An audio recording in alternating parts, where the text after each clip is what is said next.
Hi, everybody. Welcome. We're just going to give it a couple more seconds for folks to trickle into the webinar, and then we'll get started with some logistics reminders before we dive into the program.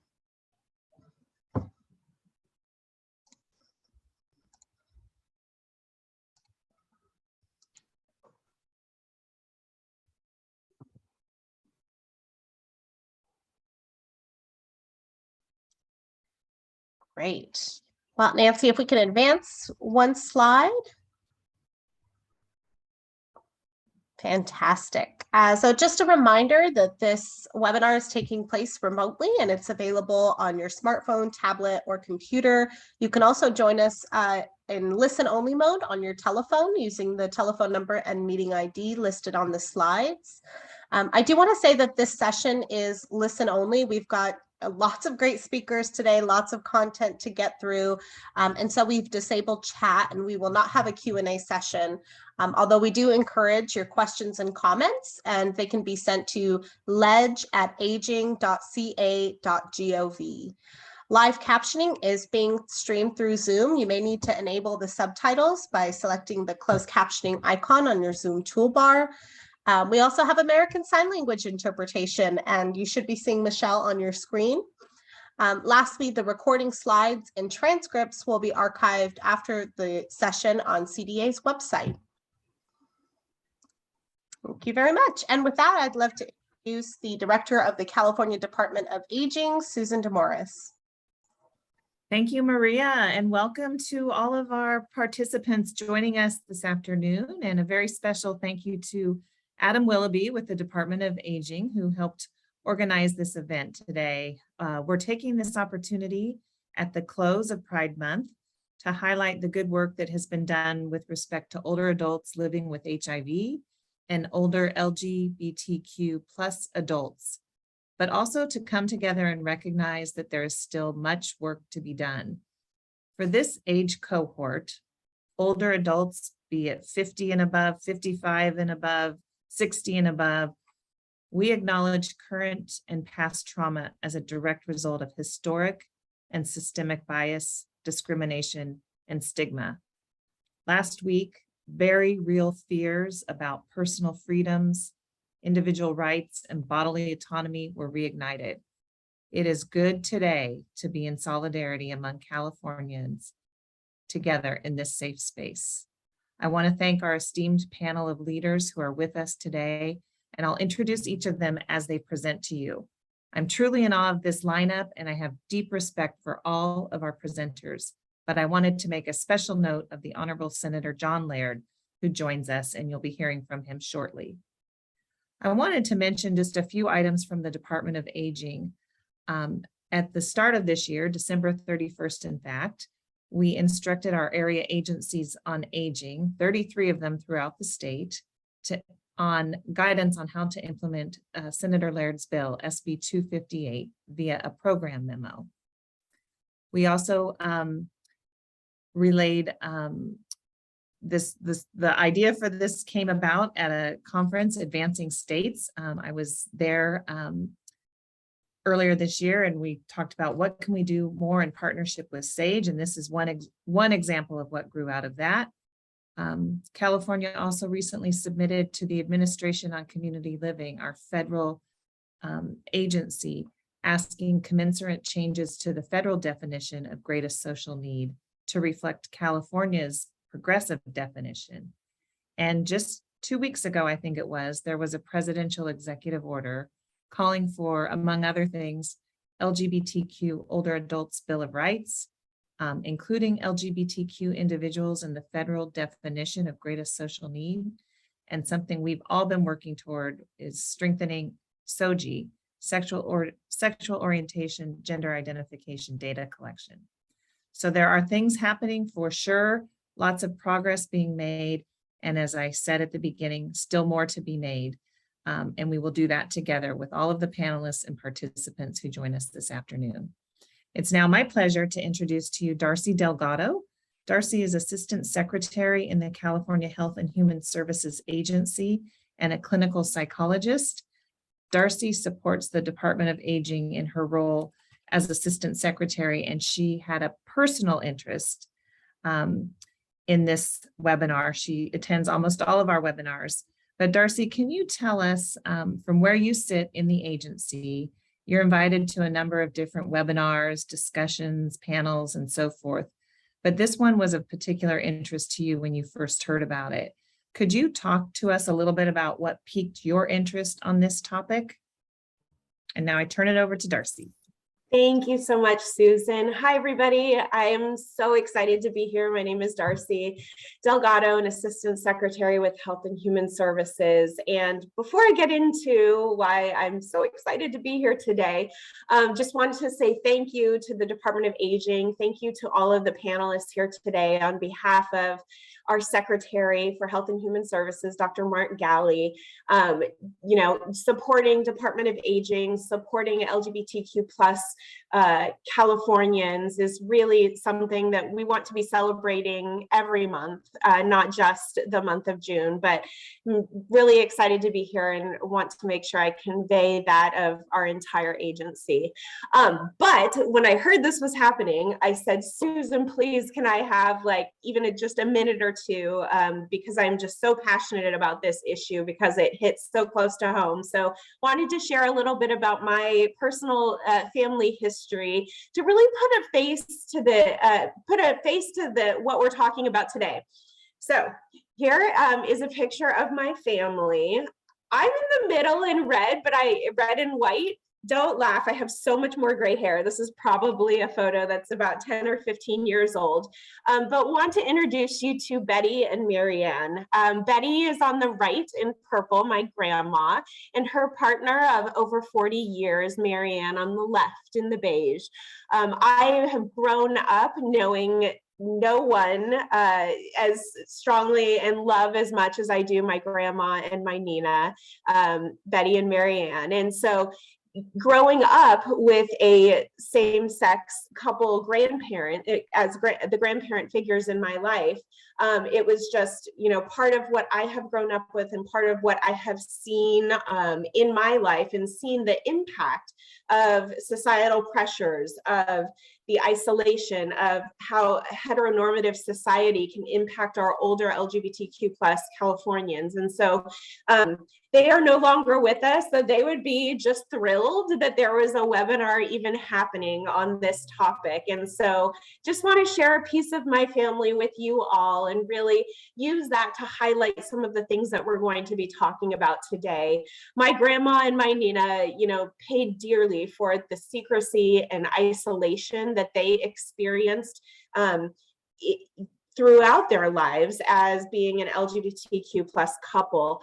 The struggles that they faced, and we're going to be talking a little bit today about some of the identity issues that our older Californians face in LGBTQ plus relationships, and that isolation that folks experience, and what we can do as a state through our policies and through our programs to help support individuals.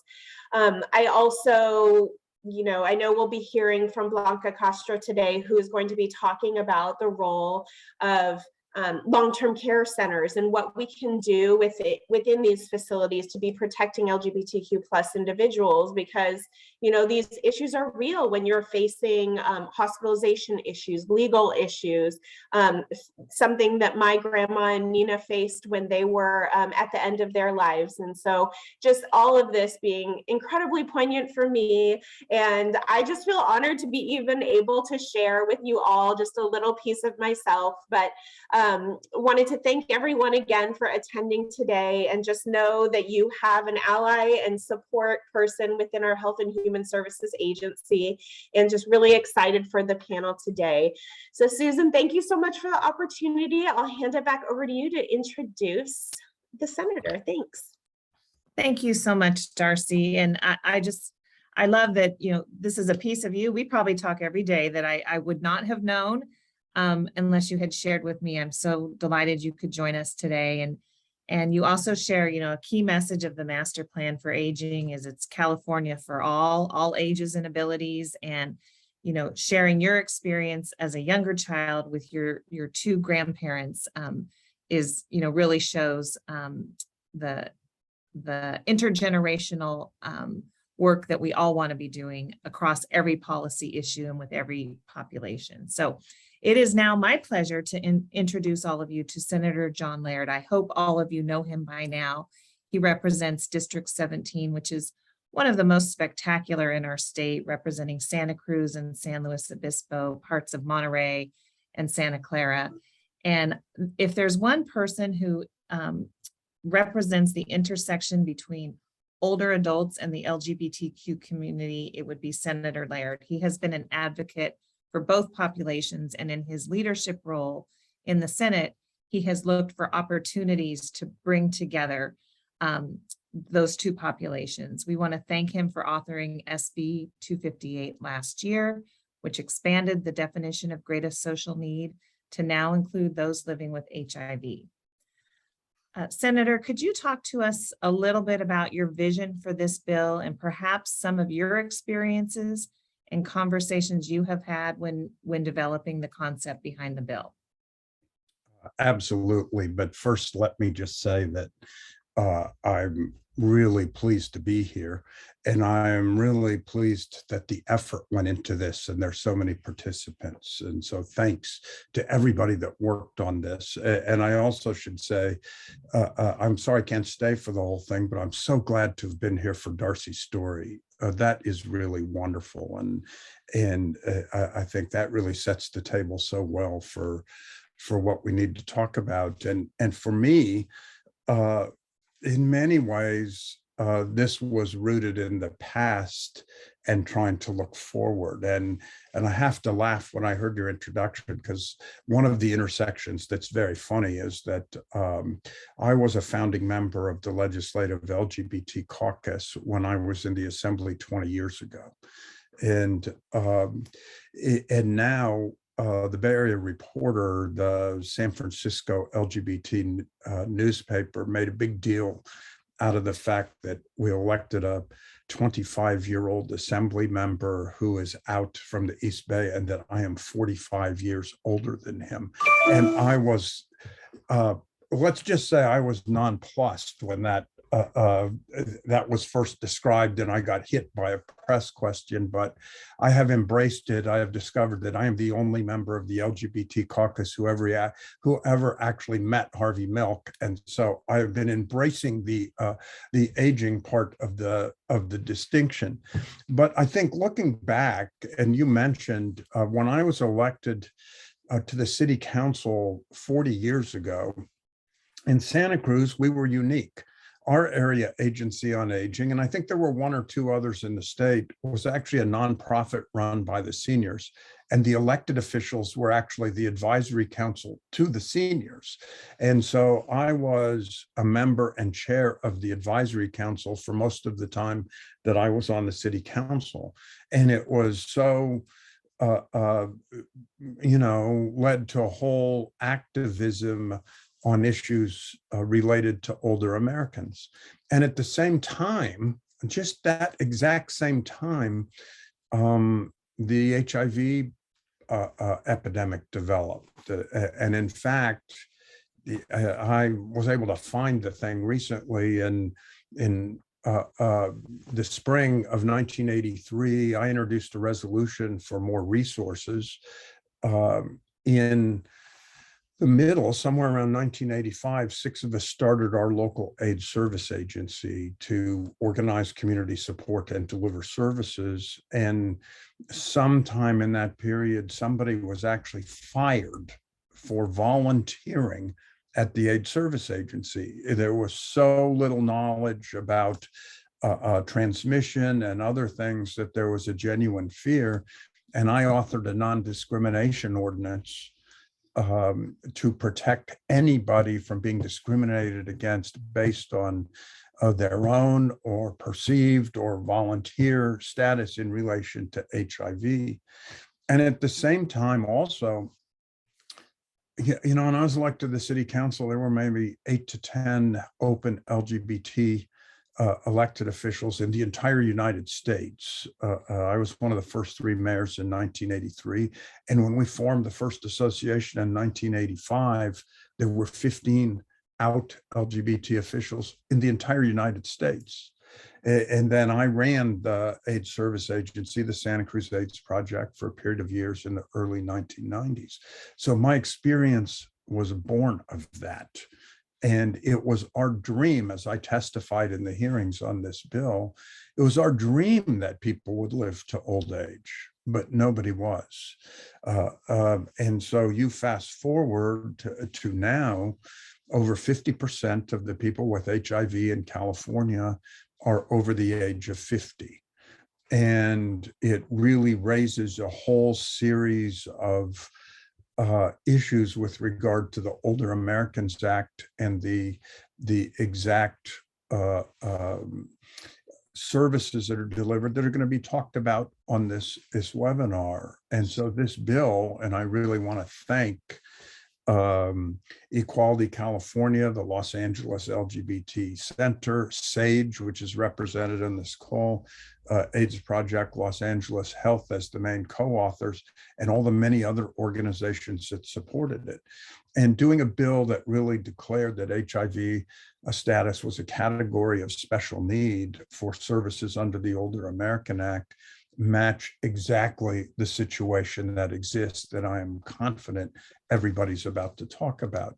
Because basically, I get asked all the time, separate from aging issues, people think that so many things have been won that there aren't struggles still going on. And I talk about trans people, I talk about bullying, but I talk about those older LGBT Californians that go into nursing homes and feel like they have to go back into the closet because they're in a setting where they're very vulnerable, and they feel like that really adds to the vulnerability.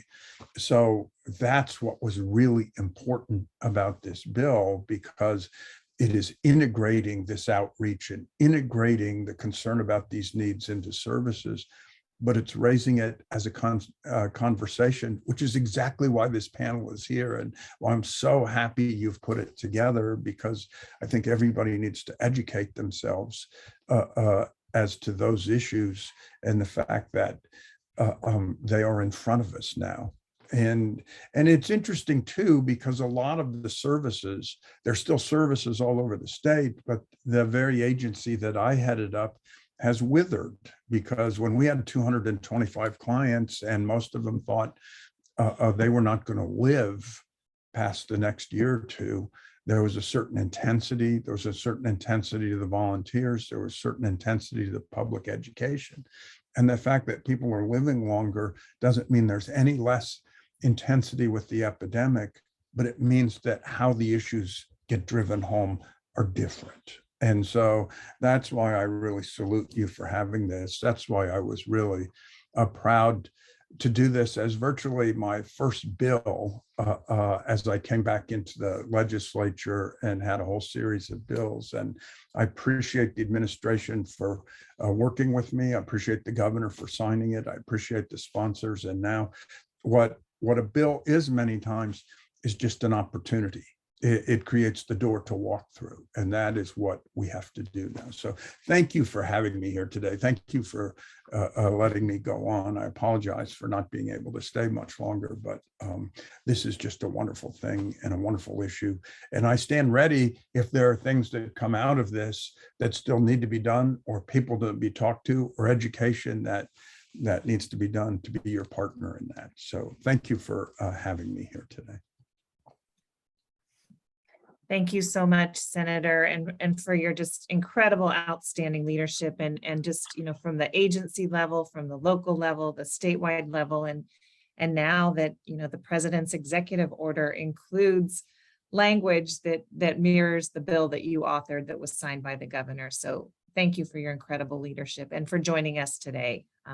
Much appreciated. And we will bring any action items back to you. I promise you that. Right. Now I would love to introduce, we have a panel. It's hard to here we go.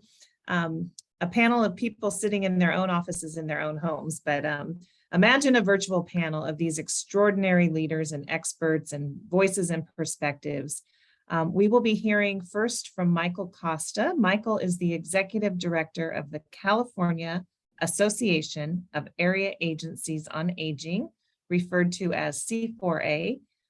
We meet regularly, monthly, with Michael and his board of directors, his executive committee, as he leads the 33 area agencies on aging across California. So Michael will be our first presenter, and I'll just do introductions as we move through, so you'll know who's fresh. Well, actually, I'll introduce you to all of them. Following Michael will be Dr. Marcy Edelman, Vice Chair of the California Commission on Aging. Marcy serves as Vice Chair of the California Commission on Aging. She is the co-founder of Open House, a San Francisco-based agency. We'll hear a little bit about from her. A clinical psychologist who we learned today is concluding her distinguished 50-year career and closing her practice and entering a new chapter and phase of her life. And she is a member of the Master Plan for Aging's Equity Advisory Committee. Following Dr. Edelman, we'll hear from Erin Tax, Director of Advocacy for SAGE, based out of Washington, D.C. We're just delighted that Erin could be with us at 7:20 p.m. his time to bring a national perspective and to encourage our work here in California. Following Erin, we will hear from Blanca Castro. Blanca has been the state long-term care ombudsman since January of this year, when she was appointed by Governor Newsom to serve in that very, very important role. And then we will close with Kevin Sitter, who will be following Marcy in retirement, we learned, and who leads the California Department of Public Health Office of AIDS. So we'll start with Michael. Michael, could you tell us a little bit about some of the things that are happening in the 33 AAAs around the state with regard to older LGBTQ individuals or people living with HIV? Services, supports, trainings, best practices, anything you'd like to share with the group today? Certainly. Thank you, Susan, and thank you, Senator Laird, for your leadership in this. It's very important, and really appreciate what you've done. And it's great to be on this panel with such a great series of panelists as well. So as Susan said, I am at C4A, and we're the association that represents the 33 area agencies in California, which are known as AAAs to the technically inclined and local Department of Aging to everyone else. There are AAAs in every county. They or their contracted partners are the principal providers of a wide range of social services to Californians over 60 years of age. And that includes information and referral services, case management, adult day services, meals, friendly visiting, home modifications, Medicare enrollment guidance, and ombudsman services, just to name a few. So the question is, why so many? What's driving this range of services? And we have as AAAs a prime directive, and that's to provide services that allow older individuals to remain at home and in community for as long as possible. So as you might imagine, it takes a lot of different kinds of services to be able to do that. In terms of SB 258, AAAs periodically undertake a needs assessment as part of their planning activities. The next round of assessments will include HIV status as one of the pieces of information to be collected. AAAs will work with the Department of Aging to ensure that the way we collect that information related to HIV status respects the privacy of individuals and, of course, is HIPAA compliant. So let's look a little bit about AAA activities vis-a-vis the LGBTQ plus older population. They include increasing awareness and access to AAA service through a range of outreach activities. And that could range from reaching out to local programs in Humboldt County that serve the LGBTQ community, to providing talks and presentations on AAA services at scheduled elder LGBTQ plus lunches in Santa Cruz County, to hosting tables at LGBT resource fairs and pride celebrations in San Diego, or holding numerous public events at the LA Community Center. So it's really a range of outreach activities across the state. Now let's look specifically at a program that we're going to focus on as AAAs going forward. And that is addressing social isolation in the older population.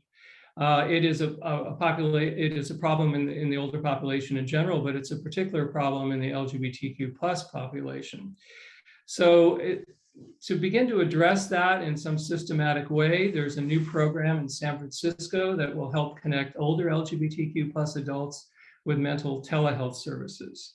There are also digital literacy programs throughout the state that are managed by the AAAs or their contracted partners, again, to address social isolation.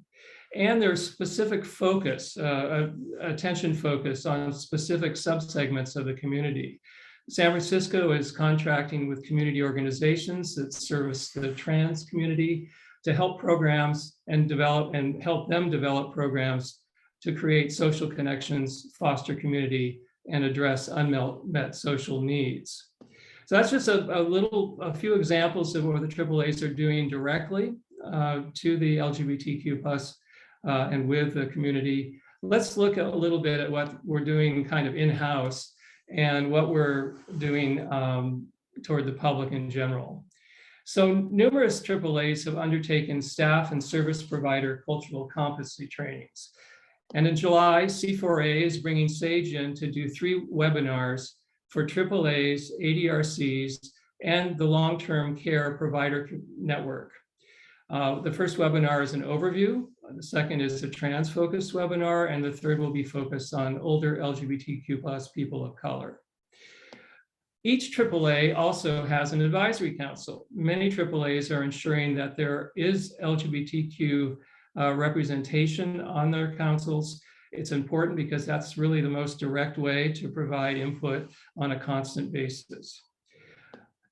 And then we have the curious case of Ventura County, which has developed in 2015, developed an LGBT plus aging coalition that's produced business trainings to help organizations operating in Ventura County provide a safe, welcoming space for LGBTQ plus older adults.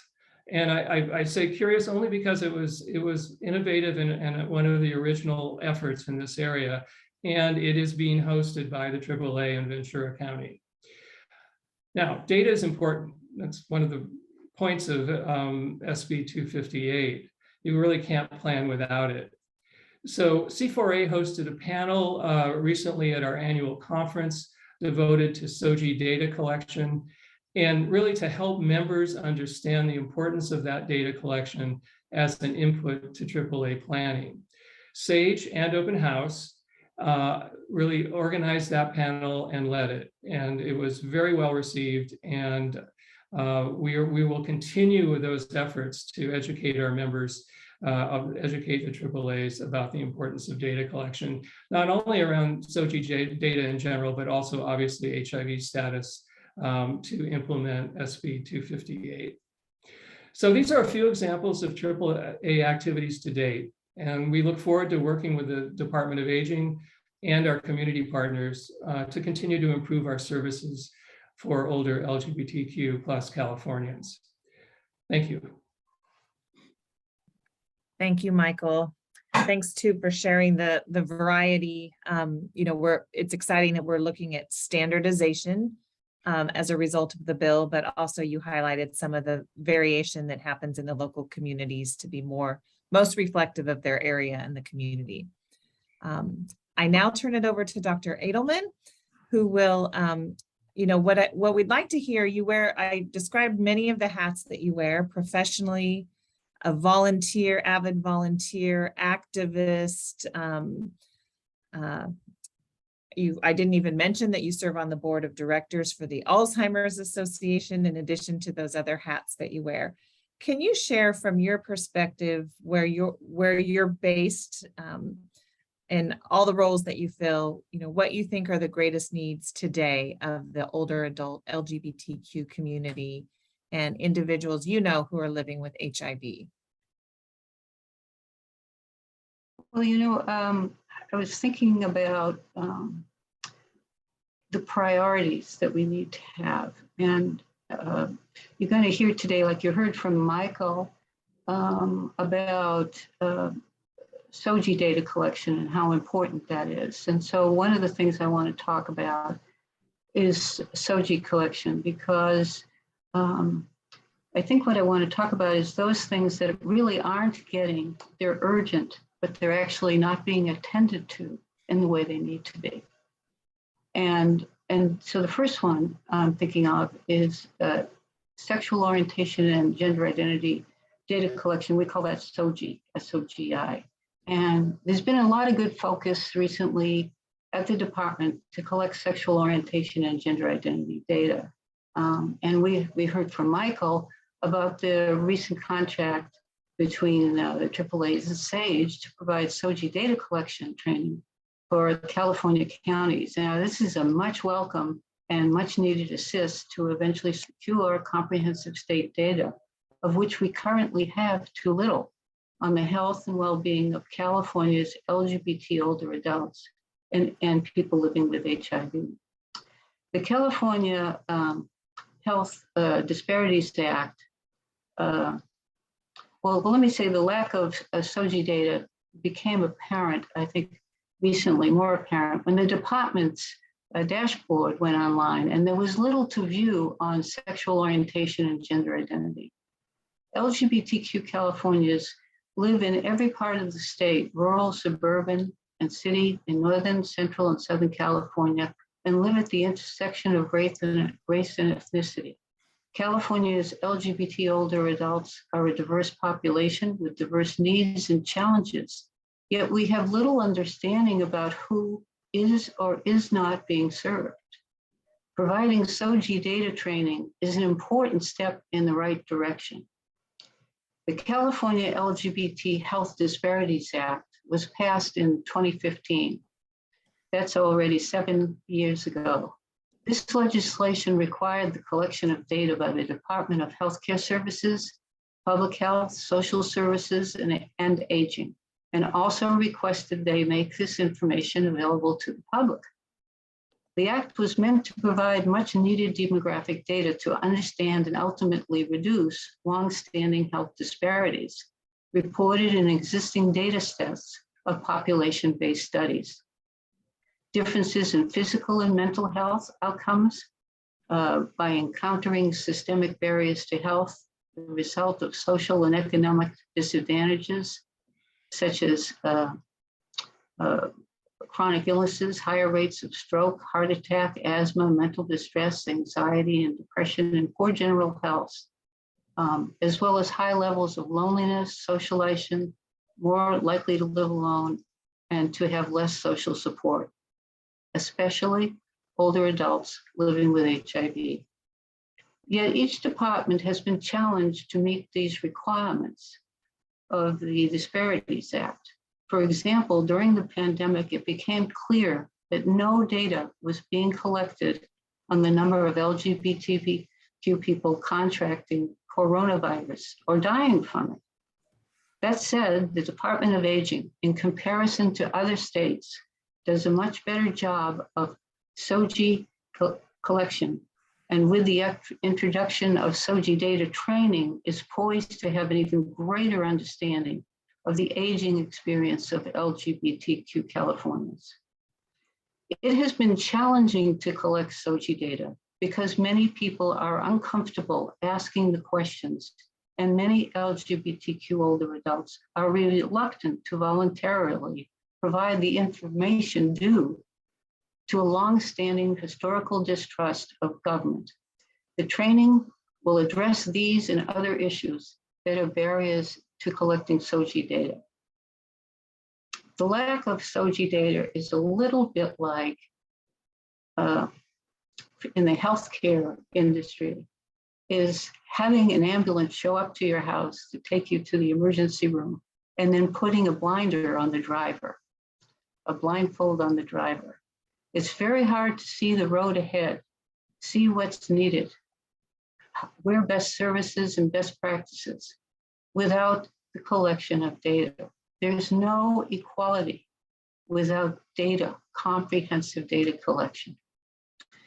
So collecting more voluntary provided data on sexual orientation and gender identity will give us the information we need to craft better policies to remedy the health disparities faced by LGBTQ older adults and HIV, people living with HIV. However, it is unlikely, and this is why I'm talking about it. However, it is unlikely to take more than a few years before we can expect to see truly comprehensive data on the health, well-being, and socioeconomic issues LGBTQ Californians are experiencing. Almost an entire generation of California LGBTQ older adults could well miss out on the benefits now being put in place by the Master Plan on Aging. Therefore, I would like to recommend that the department prioritize SOJ data collection by conducting a statewide study on the health and well-being of midlife LGBTQ older adults. Now, there's a precedence for this in other states. Just recently in 2021, the Oregon Department of Human Services conducted just such a study. The department in Oregon, in collaboration with community-based agencies, conducted a survey to understand the risks, needs, and strengths of demographically diverse LGBTQ Oregonians aged 55 and older, including those not typically represented in studies such as Blacks, Asian and Pacific Islanders, Hispanics, Indigenous people, and people living with HIV. So that's my recommendation today. I'm putting out there. We need this information, and we need it now. And waiting, although it's good to have trainings in the counties, and I applaud that effort, the impact will take more than a few years. So that's my first issue. The second issue is mental health. Now, you'll hear a lot of talk about social isolation and loneliness and the programs that are there in the community to address these issues. But there's very few programs, mental health programs, available to LGBTQ older adults, especially for people living with HIV. As so many HIV long-term survivors, by the way, many are housebound.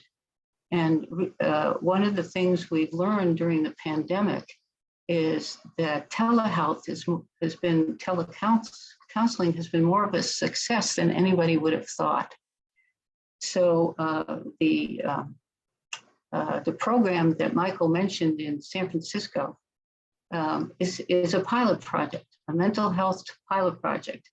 One of the target groups is HIV long-term survivors who have had difficulty accessing mental health services, sometimes just getting out of the house, going to make an appointment, arranging transportation, given lots of chronic illnesses.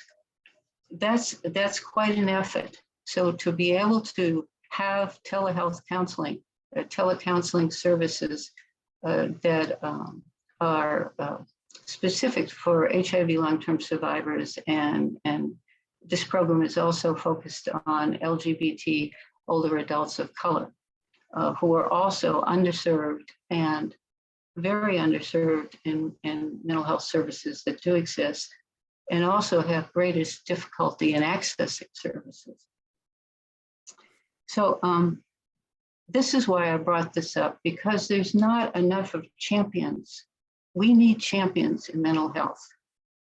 And I'm hoping that people on the panel and people listening, that there'll be new champions listening to this today. We have wonderful services, and Aaron will talk about them probably, for social isolation and loneliness. And there are many organizations in San Francisco that do that, Open House, Shanti, and so on.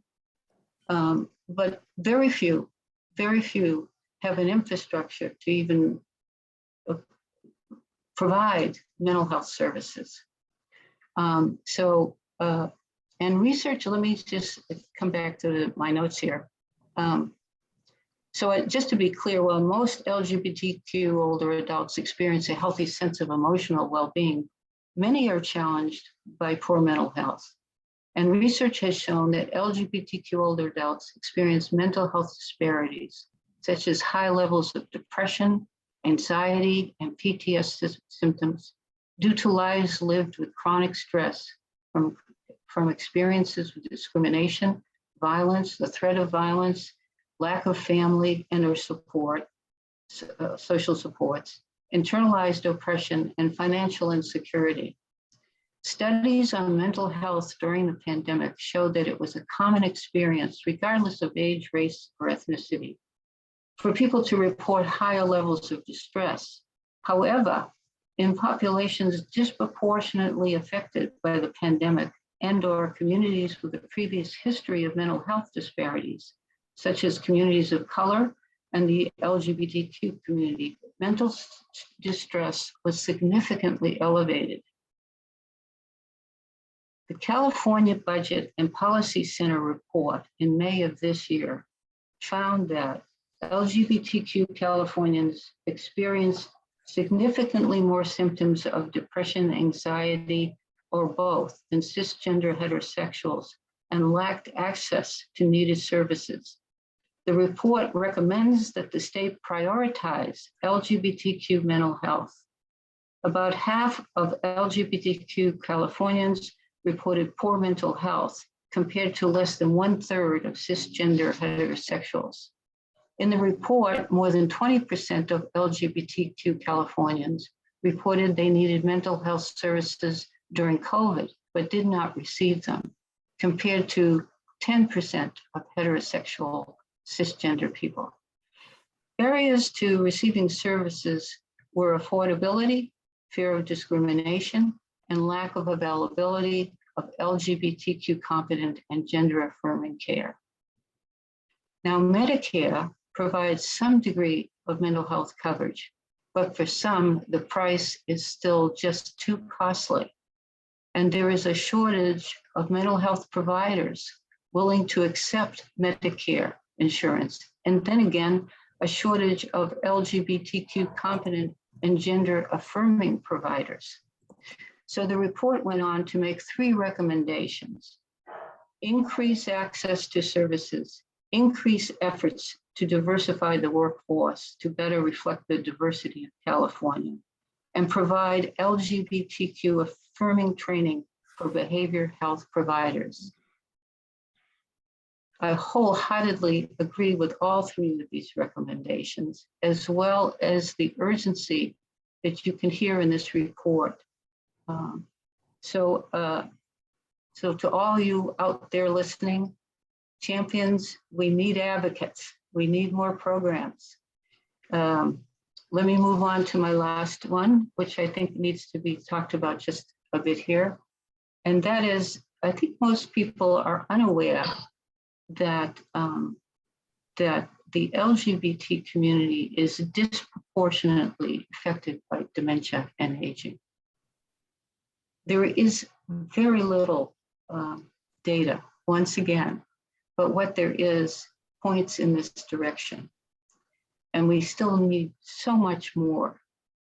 And one of the things we do know is that, as you'll hear again and again, I think today on the panel, is that so many LGBT older adults live alone and don't have children. And so they don't have adult children to take care of them in later life, and often are estranged from family. So they have somewhat diminished friendship networks over time because our friendship networks are primarily people of the same age. And so they're dealing with their own health issues at the same time. So caregiving,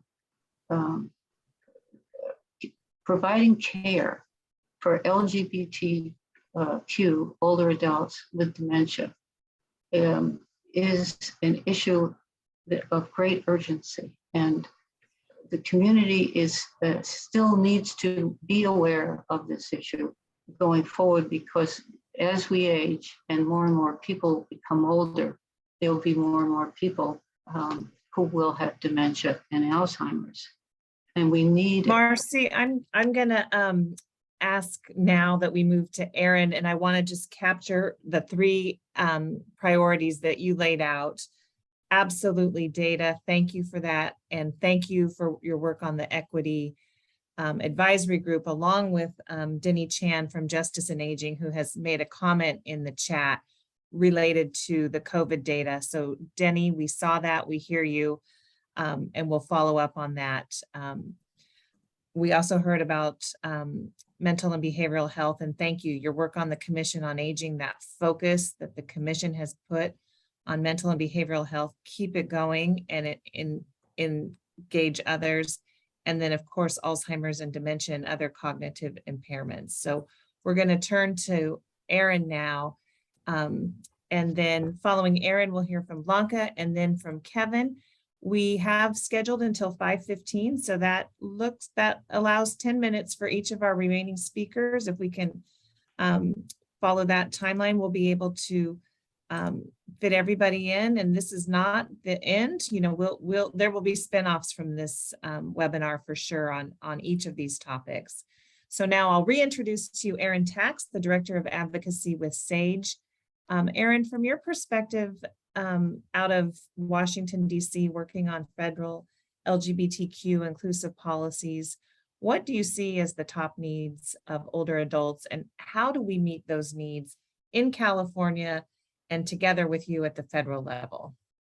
Sure. Well, again, I appreciate you all having me here today. It's great to be talking to folks in a state that in so many ways kind of takes the lead on these issues around the country. So it is great to be here, and I appreciate that. In terms of the major issues that we see, I think I'll echo Marcy and other people on the call. I'd say that the big three are primarily social isolation. Number two, higher rates of poverty, particularly pronounced among lesbian couples with twice the poverty rate of their heterosexual and cisgender counterparts. And then a lack of access to culturally competent services and supports. And I think it's important to note on that front, that could also not only just be on the aging side of the house, but also on the LGBT side of the house, where people are not always so aware of the unique needs of this population. So, one example that I often bring up is from Houston, Texas, a little bit of a different state, but they had a program, it is an LGBT center targeting older folks, and they had LGBT in the title, and they found out people were not showing up. And when they talked to them, they realized that's because they didn't feel comfortable telling their friends they're going to an LGBT program. So I think it speaks to the need, in even in the LGBT space, of making sure we understand the unique needs of this population and how to better address them. In terms of what we're trying to do at the federal level to address some of these issues, the one primary legislative thing I'll note right now, sorry. The one primary thing that we're trying to work on right now is passing something called the Equality Act, which I'm guessing many of you have heard of. It's a comprehensive LGBT civil rights bill that would bar discrimination on the basis of sexual orientation, gender identity, in housing, employment, public accommodations like public spaces, jury service, access to credit, and in federally funded programs. It's twice passed out of the House. That is yet to pass out of the Senate. And that's because there's the threat of a filibuster. So that's where we're working with a large coalition of folks in DC to try to get that done. The other thing I'll flag is the most recent reauthorization of the Older Americans Act.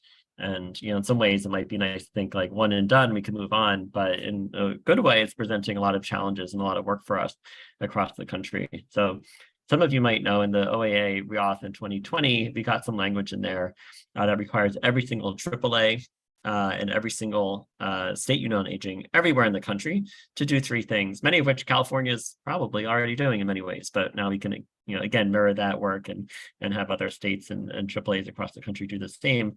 So the first thing is to engage in outreach to LGBT older folks.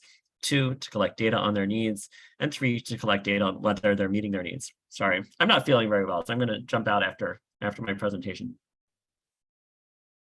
But those three things, so engaging in outreach, collect data on their needs, and collect data on whether they're meeting their needs. Those are the three primary things. I'll give you an example of a challenging conversation I had in that conference in New Orleans with the state unit directors, and one of the state unit directors said he doesn't believe trans people exist and people could just claim their gender identity. And it's not, tethered to any sort of reality whatsoever. And he also disagreed with what the Older Americans Act, or the interpretation I just laid out of the language in the Older Americans Act reauthorization. So I think it shows you that we have our work cut out for us in states outside of California. Thankfully, we're in good shape in California. But I think what implementation makes me think of, though, is even in states like California, we have to be mindful that we're implementing all these great laws that Senator Laird and other people work so hard to pass. And these laws, of course, don't implement themselves. So we need to be really diligent in making sure, if LGBT folks and those living with HIV are in fact these greatest social needs populations, we have to make sure we're living up to that promise and making sure people don't fall through the cracks. Another thing I'll just quickly mention that you brought up is the president's executive order. So, we took a page, frankly, again, from California and the great work of Daniel Redmond and Senator Wiener in passing, well, I guess it was Daniel Redmond really in San Francisco some time ago, who worked on getting a long-term care bill of rights in the books there. And then Senator Wiener passing it more broadly in California. And we've kind of taken that and run with it. And we've been pushing the administration to issue, this is the Biden administration, to issue some sort of administrative long-term care bill of rights. And that's what ultimately ended up in that executive order. So we are going to borrow again from California and examples from around the country to try to implement this at the national level. The other thing, again, as you referenced, is the greatest social needs language. And that echoes guidance that came out of the Administration for Community Living this past August, where they said that they believe that LGBT older people and those living with HIV are, in fact, greatest social needs populations. So we're moving in the right direction here. And unlike many LGBT issues, I think, that really good language in the 2020 reauthorization really gives us a strong leg to stand on as we try to replicate the good work of California around the rest of the country. So I will stop there. All right. Aaron, thank you. It was such a joy to meet you in New Orleans at that conference and to talk on a riverboat about what we can do together. And this is just the beginning of it. Thanks for joining us so late. Take good care of yourself. So thank you. I appreciate it. Have a good night, everyone. Goodbye. And now I turn it over to our state long-term care ombudsman, Blanca Castro. Thank you, Susan. And I'm being mindful of the time that is fast approaching. So the next slide, I wanted just to outline that we were the first in the nation to pass a Residents' Bill of Rights. The Lesbian, Gay, Bisexual, and Transgender Long-Term Care Facility Resident Bill of Rights. These are you can go to the next slide. These are required to be not only adhered to, but there must be a posting, the next slide, that specifically states, and in the last slide, you'll see, that specifically states what that you will protect people regardless of their status. And it's supposed to be something that that it should be prominently displayed in any long-term care facility. I just wanted to make sure that we had this because one of them here says when rooms are assigned by gender, assigning or refusing to assign a room to a transgender resident other than in accordance with the transgender resident's gender identity, unless that the transgender resident's request, that is a violation of their rights. And you can bring down the slides, Maria. But there are things that already have been discussed. I want to focus on training. We have an opportunity to make this a uniform requirement across California with any congregate setting, really, quite frankly, any of the programs that serve older adults. So as Aaron said, I think we have an opportunity when the reauthorization of the Older Americans Act comes again in 2024 to make sure that we submit comments and recommend that there be not only data that we're collecting, but very specific requirements for training. And it should be annual training. And I'll just touch on a few of the things that we currently have. And I think Aaron said that we're California is further along. we still have a ways to go. For example, within the skilled nursing facility or congregate living facilities, as of 2018, the staff and administrators are required to comply with the Title 22 California Code of Regulations, Section 72517. And there's general training, but this requirement states that all staff must be trained at least once every 2 years. And that once somebody is hired, that they have 6 months upon which they must complete this training. I think we need to do more. I've looked at sort of the requirements on it. It's pretty general, but it's a start, such as definitions of common terms, examples associated with sexual orientation, gender identity, etc. I'm not going to read them all, but you can look at that AFL, or All Facilities Letter, and I can put it in the chat so that you can see that here's an area that I think we can really bolster. Likewise, within the long-term care ombudsman program that I represent, that's an area where we will be making a more robust training module right now. In terms of what we have been doing, it covers about 50 minutes. And we need to do a lot more. When you think about what we do with sexual harassment training and some of the other security information training, sometimes it's 2 hours self-directed, sometimes it's more. And it's annual, and you need to be certified with that and show proof of it. Because things continue, and I'm just going to share a couple of examples. In talking with our long-term care coordinators, we have 35 programs across the state. One of the areas where we really need to bolster and can make some changes is with collecting the data. Currently, I can tell you from the long-term care ombudsman, that is not, we do not ask about demographics of the resident, or we're not pulling demographics from the complainant. I think that's something that we should look at. We should certainly consider how we do that in a way that would not prevent somebody from reporting a complaint when they're a long-term care facility. But one of the things, or a couple of examples I wanted to share is, and this happened in Southern California, where we had an administrator request proof of a California ID that the person is the gender they say they are.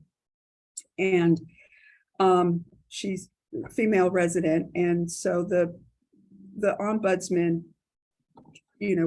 absolutely worked on this case, but one of the things we were able to do, and the resident was agreed to do it, is that they wanted their ID to show an accurate gender. So they worked with the DMV and Social Security Department to designate the correct gender. But we do have residents also and staff who, yes, part of it is training. The other part is if any kind of harassment or discrimination is occurring, we need to take swift action. Yes, we can train all we want, but we have to hold people accountable for their behavior. And we're not going to be able to demonstrate that we're serious about it unless we start to enforce what the expectations are with the care and the quality. There are a couple of other areas that I just wanted to share and what the ombudsman have run into, but there really is within some facilities where even we had one case where the husband of one of the residents, they're a gay couple, the roommate didn't want that resident's husband to come into the room because he was uncomfortable that they were married. And so we were able to work with that couple and basically remove the gay couples or the resident who was gay and put him in his own room so that his husband could come at night and visit with him. So those are the things that I think several people, and starting with Darcie's story, have said that there is not just a fear, but there's a real discrimination that is occurring. And so what we can do as systemically is the data will help inform, but we can also do some of the things that we know are not being done. And part of it is, I'm really grateful that in the schools there's now more of a sensitivity to all of this, because my grandchildren are being raised with very inclusive language. So what we're having to do is introduce not just the language, but then also the understanding of what is required when you have congregate living settings. And if you do have residents with any sort of behavior where they're being aggressive or harassing any other residents based on their sexual orientation, then there needs to be, or gender identity, there needs to be some way to separate that, because there should be no reason that you can't be in a facility where you are needing care and you're feeling unsafe. The last thing I would say in the data, and where we can really push, is pushing for the administration on community living to require that all data that is collected in congregate settings, and that includes what the facilities are required through CMS, but really advocating for long-term care ombudsman to be able to collect this data in our national ombudsman reporting.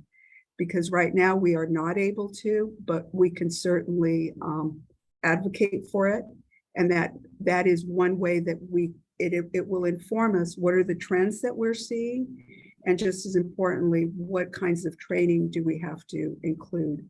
But I can commit to all of you, and under this administration, the ombudsman will be turning to the experts, to the SAGE experts, on what kinds of modules, and including a variety of modules that will really create a more robust and a longer term training, or longer time training, so that we're not doing only 50 minutes, but really engaging in dialogue and being able to walk away with more appreciation and self-awareness about what we say, how we come across, and maybe what our unconscious bias is doing.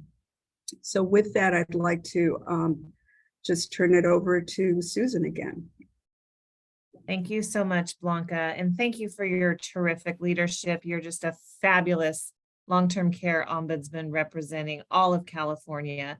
We're so grateful to you and all that you do. And now it's my pleasure to introduce our colleague, Kevin Sitter from the California Department of Public Health. And Kevin, thank you for preparing these slides. We're eager to hear from you about just a year ago today in trailer bill language. There was a change, a new charge to the Department of Public Health to consult with the Department of Aging to establish demonstration projects that provide clinical and non-clinical services to older adults living with HIV. So we'd love to hear an update from you in our remaining time. Thank you. Sure, I'm happy to be here. A lot of what I'm going to say has already been spoken by the other panelists, which affirms for me that we're on the right track here. So this is good. Also know that after today, we will continue to give updates on a regular basis using our newsletter, the OA Voice, sending it through the Department of Aging and through the Ending the Epidemic Statewide Coalition. I want to appreciate that it was a work of the statewide advocacy group that was able to raise the issue and recognize the need for better clinical and non-clinical services for people as they age, especially people living with HIV as they age. And with them, the leadership of Senators Laird and Weiner in allowing this to come forward. The goal of this project is to innovate and improve the health and well-being of people living with HIV over the age of 50. addressing both the clinical and non-clinical needs in a culturally appropriate way and responsive to the unique needs of the various geographic areas. Services may be co-located, or they may just be a network of warm handoffs and strong cooperation between services. And there will be evaluation, and the outcome will have dissemination of best practices from these demonstration projects. Next slide. So it's an intentional focus on people living with HIV over the age of 50, and I'll share a little of those reasons. Next slide. As you can see from this chart, where you see the ever-shifting population age each 5 years, we now have over 50% of people living with HIV over the age of 50. And you'll see that because of the success at treatment of HIV now, people will age and have an equivalent lifespan as those who are not living with HIV, as long as we can start the medications early and sustain people's viral suppression. Next slide. Despite this progress, we need to recognize what are we going to fund and what do we expect from these demonstration projects. It includes benefits, counseling and navigation, telehealth, and the telehealth competency. I need that a lot. TikTok, I don't know what the hell is going on there. Involvement of the priority population is critical in the service delivery. We need safe and secure program environments, including discretion and trauma-informed approaches. In addition, next slide, we're expecting people to provide comprehensive sexual health and sex-positive education, harm reduction approaches, health and wellness, holistic approach, and to work with people's social networks and re-establish social networks. As has been said, we grieve and lose a lot of our peers along the way. And also to appreciate the need to support our caregivers in this. So this holistic program is being considered, and in the next slide, I think we'll see who is being funded. It was a competitive RFA process, and we had 3 tiers of funding. Our largest funding of $1.5 million over 3 years is going to Family Health Centers of San Diego. Our $1.2 million is going to go to the County of Santa Clara's Public Health Department. And then $900,000 over the next 3 years to lifelong medical care in East Bay and Centro de Salud de la Comunidad de San Isidro, again in San Diego. They are going to be working more on processes and patient flow. Than their services seem to be robust, but they want to see how do we efficiently and ensure our patient flow throughout all of this. So those are our awardees. Next slide, please. Again, why we're focusing on people with HIV 50 and over is that HIV infection does increase the risk of age-related conditions, such as heart disease, osteoporosis, cognitive and neurological disorders, and cancers. And the onset of these conditions is seen earlier in people who live with HIV than in their HIV-negative peers. So people who live with HIV over the age of 50 have less access to social support networks because of that loss of friends, romantic partners, and peers, the ageism that we see in the gay community, lack of acknowledgement that people who are aging can be living with HIV, and individuals therefore are prone to isolation, lacking social support networks that promote health and well-being. So a crux of this is to build that social networking back up. Next slide, please. We need both the clinical and non-clinical needs addressed, and we need to coordinate that so that an individual isn't on their own trying to navigate through all our different systems and all our enrollments and everything it takes to be able to have a successful referral. And so everyone needs assistance with managing healthcare, but the addition of stigma and misassumptions, having to explain that you're living with HIV can be taxing and challenging. In addition, many people living with HIV are on SSDI and using Medicare and Medi-Cal and Medi-Medi, and they must retain eligibility or they'll experience gaps in service and have difficulties re-enrolling.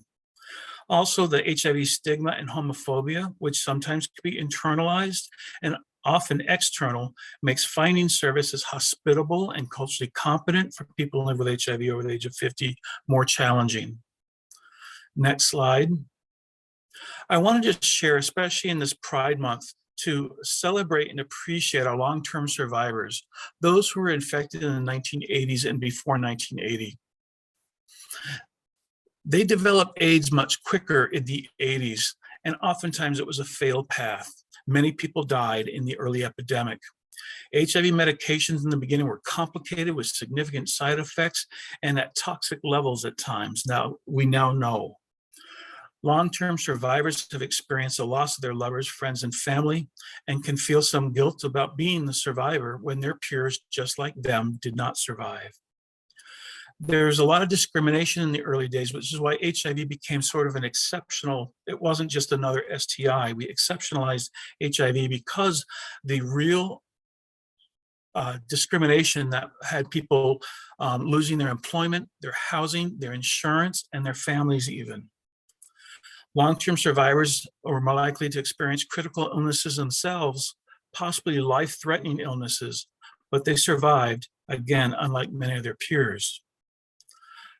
Because of their illnesses, they mostly needed to go on SSDI and Medicaid, and this is systemic poverty.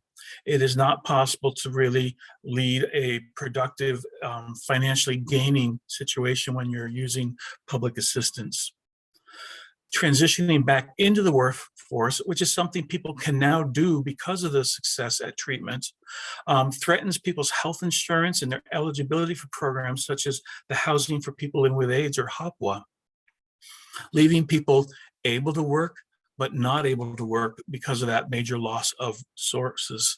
So we're needing to look at this clinical and non-clinical ways and demonstrate how we might be able to support that. We also have to look at the lasting toxic levels of the medications and the visible signs some people with long-term survivors have.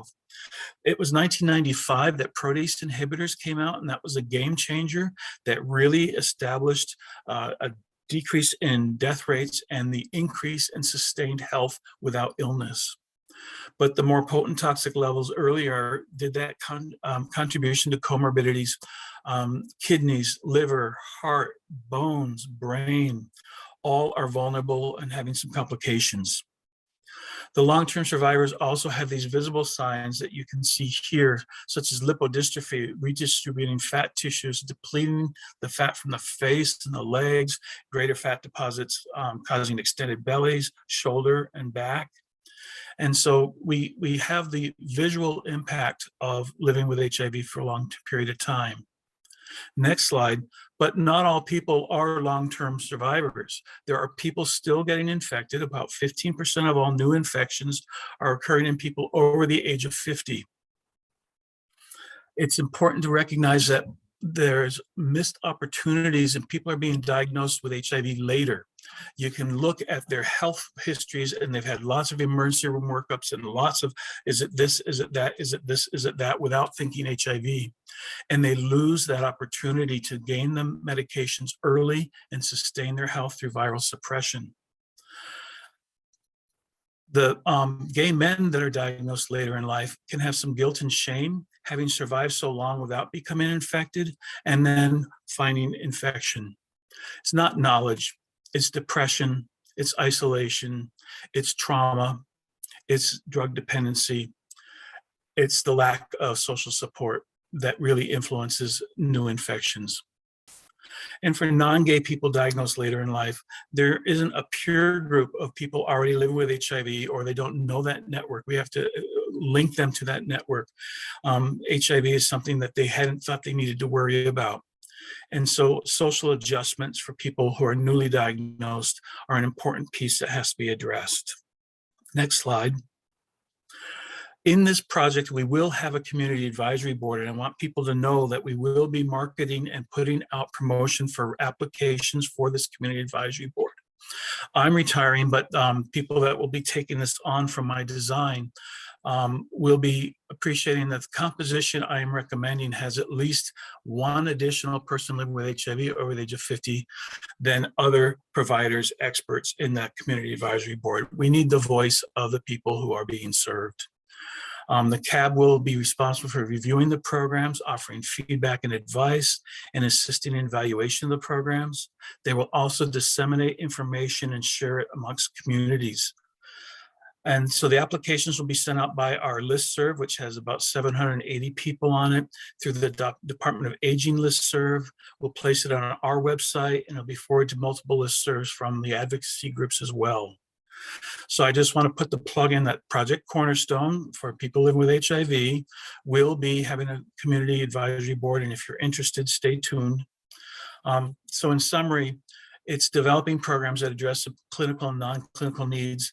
It's about the services most needed that may be available now but aren't cohesive and coordinated, that the services need to increase education to effectively and respectfully serve LGBTQ and people living with HIV over the age of 50. These outcomes will be identifying effective, coordinated models of approach, and best practices will be distributed, as well as the tips of what not to do. There's going to be some mistakes in the next 3 years, and those are just as important to share. Thank you. Kevin, thank you. Speed, data, and information, and really what progress in just a year's time. This is exciting, and we will help you publicize in 6 to 8 weeks so that you can attract great representation on the Community Advisory Board. Thank you for your fantastic work over, did you say 25 years? 37. 37, wow. I was in it from 1985. Wow, thank you. Thank you so much. And thanks for joining us today. Thank you to all of our panelists, to Dr. Marcy Edelman, to Blanca Castro, Darcie Delgado, Aaron Tax, Michael Costa, Senator Laird. We had a number of comments. We tried to answer them all in the chat. Compliments and questions, I shared information. Last, Sandra is asking, can we please remind folks about CalAble as a way to have resources that do not count against you if your diagnosis was given to you prior to the age of 24? I want to thank all of our participants who listened in and joined and offered comments and questions. And there will be more of this to come. So thank you all. And a special thanks to Adam Willoughby, who organized today's webinar and confirmed all of our presenters. Everybody have a nice evening, and thank you.